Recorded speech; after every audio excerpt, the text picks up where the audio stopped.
2장에서는 저금리의 리스크에 대해서 말씀드리겠습니다.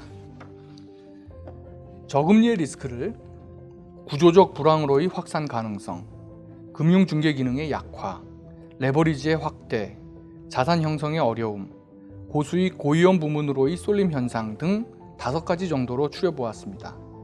서로 원인이자 결과이기 때문에 실제로는 뚜렷이 구별되지 않습니다. 설명을 위한 분류라고 보시면 되겠습니다. 앞에 문헌 연구들이 가장 직접적으로 지적하는 저금리의 리스크는 구조적 불황으로의 확산 가능성입니다. 저금리와 함께 경기 악화, 이 두 개가 함께 관측이 되면, 그리고 그 기간이 상당 기간 지속된다면 금리의 경기에 대한 자기 안정화 기능이 잘 작동하지 않는 징후로 간주할 수가 있고, 구조적 불황으로의 연결 가능성이 높아진다라고 할 수 있을 것입니다. 이때 경기 불황임에도 불구하고 전통적인 완화적 통화 정책을 사용하면 오히려 상황을 더 나쁘게 만들 가능성도 발생하게 됩니다. 소위 통화 정책의 딜레마라고 하는 것입니다.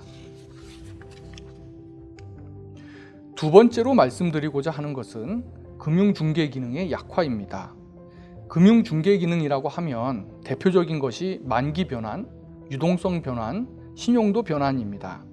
이러한 기능들을 통해 금융은 보다 효율적인 자원 배분을 수행하게 됩니다.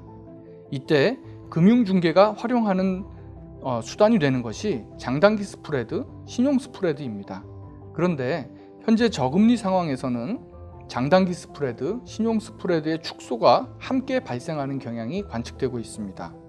풍부한 유동성 탓일 수도 있고 경제의 활력이 사라져서 그럴 수도 있을 것입니다. 그러면 금융중개 기능이 제대로 작동하지 않게 되거나 엉뚱한 곳에 자금을 중개하는 현상이 발생할 수 있습니다. 예를 들어 고수익 고위험 부문으로의 쏠림 현상 같은 것입니다. 세 번째로 지적되는 것이 매크로 레버리지의 확대입니다. 대표적으로 가계부채, 기업부채가 확대되고 부실 부문의 구조조정이 지연되는 현상이 나타나게 됩니다.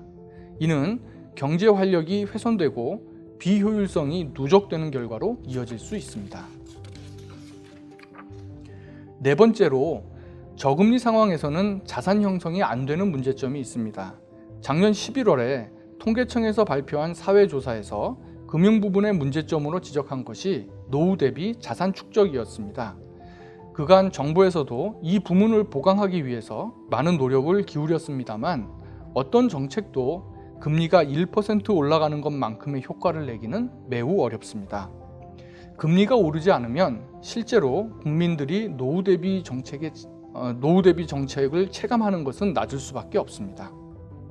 다섯 번째로 고수익 고위험 부문으로의 쏠림 현상입니다. 고위험 레버리지론, CLO, 부동산 금융의 폭발적 증가, 소위 중위험 중수익이라고 불렸던 DLS, DLF 스캔들 등도 따지고 보면 결국 저금리로 인해 불거진 사건들입니다.